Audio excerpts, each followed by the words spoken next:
So picture this. You're out in the middle of a vast, sun-baked savanna. Oh, wow. Okay. We're really going there. We are. The heat is like it's shimmering off the tall grass, completely distorting the horizon. And crouched in the red dirt in front of you is a team of wildlife rangers. Mm-hmm. But they aren't looking up at the sky. They are pointing at these tiny indentations in the dust, studying the spacing of animal tracks with intense microscopic precision. Right. They're looking at the dirt. Exactly. Or imagine another ranger standing on the edge of a jagged plateau, scanning this endless terrain with heavy binoculars. Or a team hacking through thick jungle foliage to strap a camera to a tree. Yeah, that's a lot of effort just to watch the background. It is. And when you look at these images, you realize something totally counterintuitive. These experts, whose entire professional existence is dedicated to protecting animals, spend a massive amount of their time obsessively studying the dirt. The water sources, the shadows, all of it. All of it. So welcome to today's deep dive. We are going on a mission to completely rewire how you understand human behavior, risk, and safety. It's a big promise, but I think we can deliver. I think so too. And we're going to do that through a highly unexpected lens, which is a wildlife ranger's binoculars. It is such a profound shift in perspective, really. Mm-hmm. Because the core premise those rangers operate on is incredibly simple, but it's almost universally forgotten when we deal with human beings. Right. The fundamental rule is basically this. You cannot possibly understand the animal without first understanding the habitat. You just can't. And to explore that today, we are unpacking a fascinating document titled What a DSL Can Learn From a Wildlife Ranger. Yeah, which is a great title. It really is. And for a bit of context, a DSL is a designated safeguarding lead. So that's the person in a school setting who is primarily responsible for child protection. Right, keeping the kids safe. Exactly. But I want to make something crystal clear for you listening right now. While this source material focuses heavily on schools and teenagers, the insights here about contextual safeguarding, they apply to human dynamics absolutely anywhere. Oh, 100%. Like if you are managing a team at a corporate office, or if you're raising kids, or I don't know, if you're just trying to figure out why your normally calm partner exploded over a minor inconvenience yesterday. We've all been there. Right. This ecological lens, it just changes how you see everything. It really does, because human beings, just like any other living creature, we don't exist in a vacuum. No. Yet when things go wrong, whether it's in our communities or our workplaces, Yeah. we have this terrible habit of acting like we do. We strip away the context and we just put the person under a microscope. We totally do. So let's pull this out of the savannah and drop it into a setting you might be more familiar with. Picture the narrow, echoing hallways of a high school, or like the open-plan desks of a typical corporate office. The source material calls our traditional approach to problems in these spaces a dangerous simplification. That's a strong phrase. Dangerous simplification. It is. What do they mean by that? Well, traditional safeguarding, whether you're a teacher or, say, an HR manager, it often suffers from severe tunnel vision. Mm-hmm. When a problem arises, the focus just snaps immediately and exclusively onto the individual. We look at their behavior, their choices, their outward presentation. Like, what did they do wrong in that exact moment? Exactly. Did a student yell at a teacher? Did an employee miss a massive deadline? The entire diagnostic process becomes totally individual-centric. The person becomes the whole story. Right, and the environment just fades into the background. Okay, let's unpack this. Yeah. Because I'm struggling with this a bit. Let me push back. Sure, go for it. If a teenager punches another kid in the hallway, or an employee maliciously screams at a coworker, my instinct is to deal with that specific person. Naturally. If we start blaming the habitat for everything, aren't we just letting people off the hook for terrible behavior? I mean, it sounds like a convenient excuse. I hear that a lot. That is probably the most common friction point when people first encounter this framework. It just feels like passing the buck. It does, but we have to distinguish between explaining behavior and excusing it. Okay, explain that. Contextual safeguarding doesn't mean a violent action has no consequences. It means that if you only punish the individual, you are leaving the trap completely set for the next person who walks into that space. Oh, wow. Leaving the trap set. Think of it like taking care of a houseplant. If the leaves are turning brown, you don't obsessively prune the dead leaves and blame the plant for being defective. Right. You'd be crazy to do that. You check if it's sitting in a dark closet. You check the soil. We spend so much time trying to debug the individual student or employee telling them to behave better? While they're still sitting in the dark closet. Exactly. We never ask if the network they're connected to is fundamentally corrupted. The houseplant in the dark closet is a great way to visualize it. We are trying to fix the plant while ignoring the room. Which never works.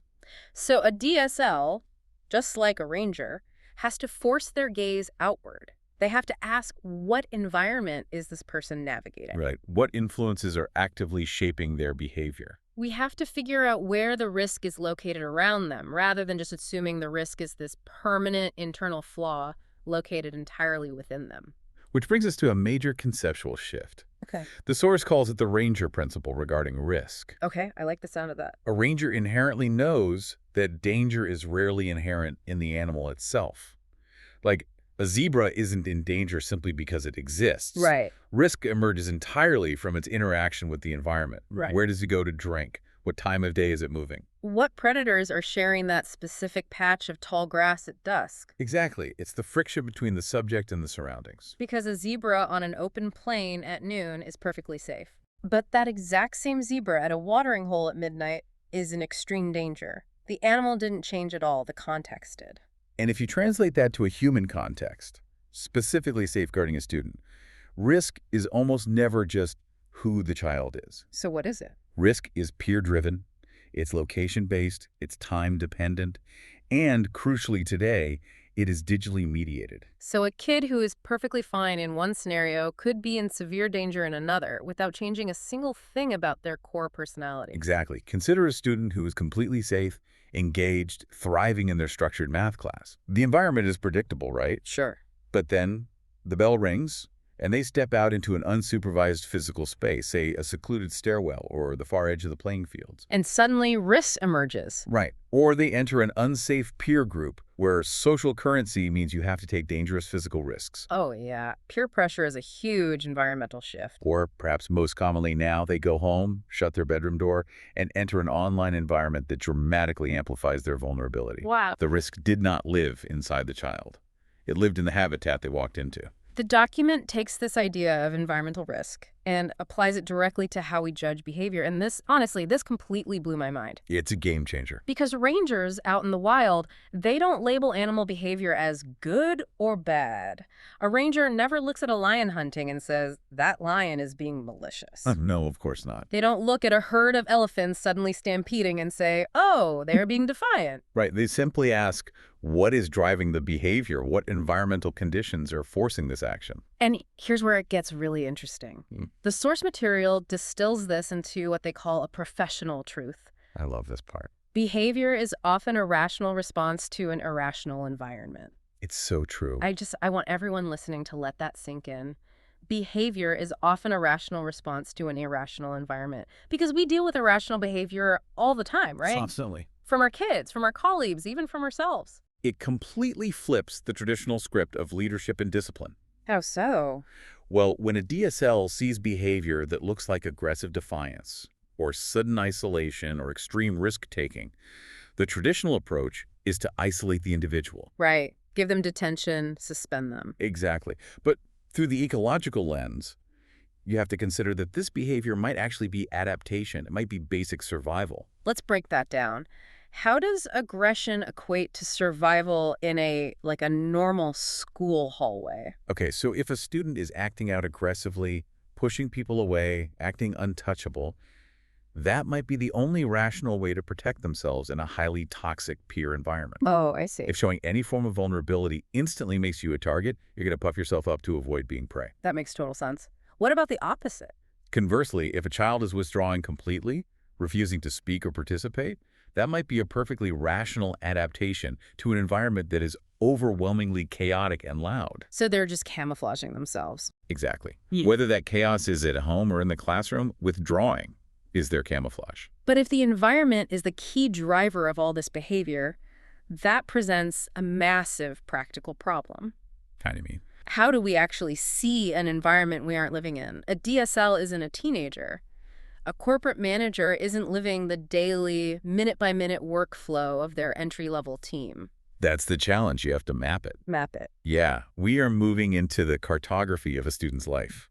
Rangers don't just wander around the savannah hoping to stumble upon understanding. No, they're systematic. Highly systematic. They map movement patterns, risk zones, resource access. They develop an intimate understanding of the landscape, not just as a static drawing, but as a living, breathing system. Right. They know where the thick brush is, where the natural choke points are, where the water flows. Exactly. And for a DSL, the map is a bit more complex. The source outlines 3 distinct layers they have to map: physical, social, and digital. Let's start with the physical, because how are they doing this beyond just looking at a school blueprint? Well, mapping the physical space requires understanding the blind spots. It's observing where adult supervision naturally drops off. Okay. A good DSL will cross-reference incident reports with physical locations.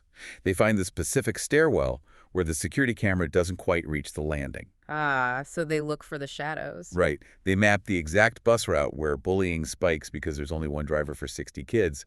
They're mapping the topography of risk in brick and mortar. That makes sense. But the second layer, the social space, that feels so much harder. You can't see a social hierarchy drawn on a map. It requires deep, intentional observation. Mapping social spaces involves looking at the cafeteria, like who controls the center tables and who is pushed to the margins. You actually map the cafeteria seating. Absolutely. It- It involves creating sociograms, literally graphing out which students are connected, who holds the power in peer groups, and where those friendships intersect. Wow. They have to identify where the social hierarchies are creating pressure cookers that force that bad behavior we talked about earlier. Okay, I buy the physical and social mapping. That makes sense. But the third layer, the digital space, this is where I have to play devil's advocate. Go ahead. How on earth do you map a digital space? You can't see into a teenager's private encrypted group chat. You can't monitor every scrolling session on TikTok. Yeah, you can't. It feels impossible to map a habitat you literally cannot enter. You are hitting on the most perilous habitat of all, and you're right. A DSL cannot and shouldn't read encrypted messages. Right. But mapping the digital habitat isn't necessarily about reading individual texts. It's about mapping the architecture and the impact of those spaces. The architecture. Yeah, it means understanding how specific platforms function. Does a certain app encourage anonymous commenting? Because historically, that breeds cruelty. Oh, for sure. Does a platform use algorithms that prioritize outrage and extreme content? So they're mapping the mechanics of the digital world, not necessarily the specific content of the messages. Yes. A DSL knows that a student might be lying in bed, physically safe, but their digital habitat is exposing them to 24/7 peer pressure, impossible body standards, or even predatory grooming. It's terrifying when you put it like that. You map the impact, you look for the sudden sleep deprivation, the anxiety spikes after weekend screen time. Because the digital space is a landscape where predators can hide with complete anonymity. Understanding its geography is crucial. Exactly. And because these habitats, the physical, social, and digital, they're always shifting. The source points out that a person's safety is not a fixed state. Safety is highly conditional. And that's hard for us to accept. We desperately want to categorize people cleanly. We want to say this is a safe student or this is an at-risk student. Put them in a box. Right. But an animal's safety changes minute by minute. A student might be heavily protected, confident, and nurtured in their morning art class. They are completely safe. But then, But the moment they open a specific app on their phone during lunch, they are deeply, profoundly vulnerable. so you cannot assess risk just once. You can't check a box at the start of the year and say, okay, they're fine. Never. Which brings up a massive operational question. What's that? If safety shifts with the context and we are constantly dealing with these moving variables, maps aren't enough. Right, because a map is static. Exactly. How do we stop reacting to isolated moments and actually track the reality of someone's life? That's the next step. You move from spatial awareness, which is the mapping we just covered, to temporal awareness. You have to understand behavior over time. Our next core insight from the text is that patterns matter far more than isolated incidents. Because rangers do not just react to one single footprint in the dirt. Gaffer. A footprint just tells you an animal was there for a fraction of a second. It doesn't tell you if it was walking casually or splinting for its life from a predator. Rangers look for trails. They look for repetition, stride length, movement patterns. In a human system, a footprint is a single incident. Give me an example. A student falls asleep in class. 2 kids have a brief shouting match in the hallway. A normally punctual employee misses a deadline. And normally, traditional management treats each of these as isolated footprints. Exactly. You deal with the argument, you wake the sleeping kid up, you write a reprimand for the missed deadline, and you just move on. But the Ranger approach says that one incident is just a clue. A pattern is the truth. I love that phrasing. A pattern is the truth. So what does tracking that trail actually look like in practice? It means connecting the dots across time and space. Let's look at those footprints again. Okay. Repeated minor conflicts in the hallway might not just be kids having a bad day. When you track it over a month, it might point to an emerging pattern of systemic bullying orchestrated by a specific peer group. Oh, wow. And that student falling asleep in class on 3 consecutive Tuesdays. It isn't just laziness. It might indicate a deep pattern of digital risk or gaming that only happens when a parent works a night shift. It's the composite picture. Ex- It's like ongoing low-level concerns from 4 different teachers, which individually seem like absolutely nothing, but suddenly they reveal a severe underlying vulnerability when you lay them over each other. And once you see that trail, you have to act. Knowing there is a problem isn't the same as solving it. Right. This brings us to the most critical action step in the entire contextual safeguarding framework: intervention. And this is where the ecological lens demands a... For a DSL, or any leader really, interventions must target the environment, not just the individual person. This is a stark realization. Think about how we normally handle problems. We individualize it? We totally do. We give the struggling student a counselor to talk to. We send the stressed employee to a resilience training seminar. Oh, resilience training. Right. We teach them coping mechanisms. But if you leave their environment completely unchanged, the risk is sitting right there waiting for them the second they walk out of the counselor's office. You are sending a well-counseled, highly resilient zebra right back to the predator-filled watering hole. Exactly. Contextual safeguarding requires your intervention to actually alter the space. Give me a real-world example of altering the space. Instead of a 10-week counseling program for a bullying victim, maybe the intervention is moving a teacher's desk 15 feet down the hall. Just moving the desk. Yes, to eliminate the blind spot where the bullying happens, and suddenly the incident rate drops to 0. That's incredible. It means actively dismantling toxic peer dynamics, rather than just telling kids to ignore them. It means changing the workflow or the physical conditions that are forcing the person to adapt in unhealthy ways. I love the idea of moving the desk 15 feet instead of focusing entirely on fixing the kid. But we do need to stress test this framework a bit. Of course. As powerful as this wildlife analogy is, human beings are not zebras.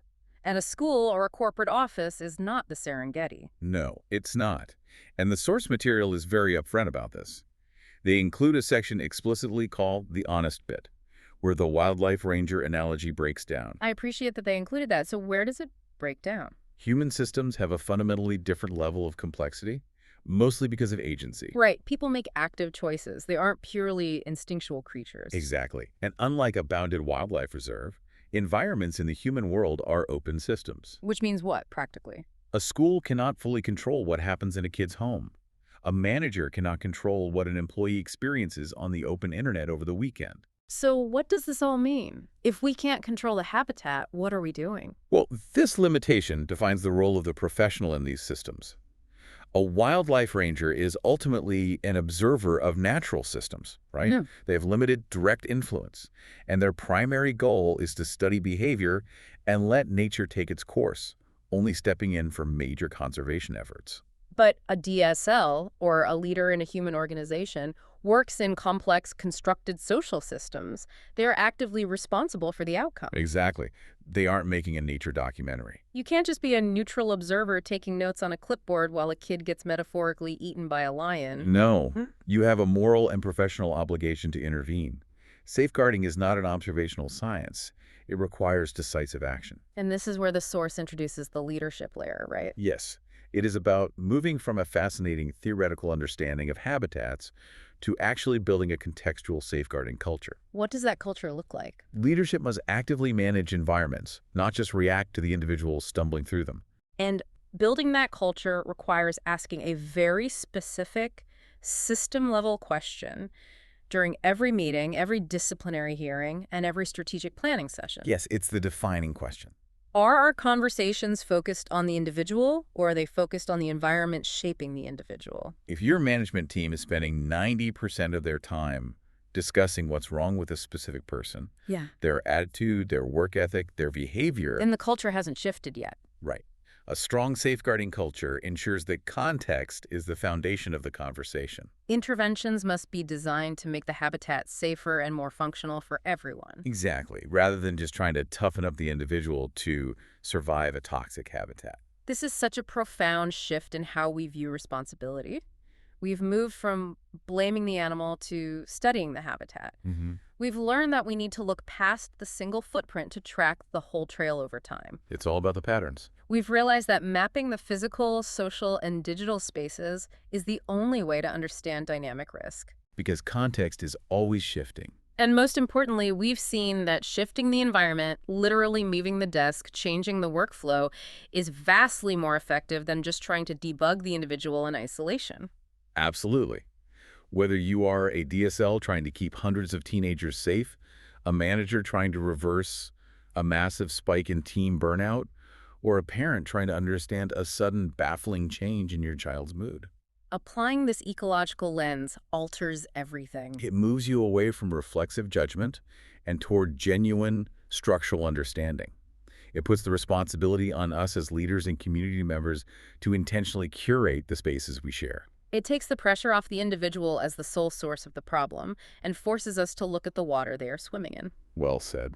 As we wrap up this deep dive, I want to leave you with a thought experiment to mull over long after you take your headphones off. I love a good thought experiment. We talked a lot today about mapping habitats and recognizing how environments drive behavior. But consider the environments that we interact with every single day that are artificially constructed. Oh, yeah. Think about the digital spaces built entirely to capture your attention, like social media feeds designed like slot machines, or even open-plan offices engineered for constant visibility. They're designed that way on purpose. They are. So next time you find yourself endlessly scrolling through your phone at 1 a.m. or feeling overwhelmed and exhausted at your desk, ask yourself, is this a glitch in your personal willpower? Are you just failing to be disciplined? Or are you a perfectly healthy animal responding completely rationally to a habitat that has been meticulously engineered to trap you at the watering hole?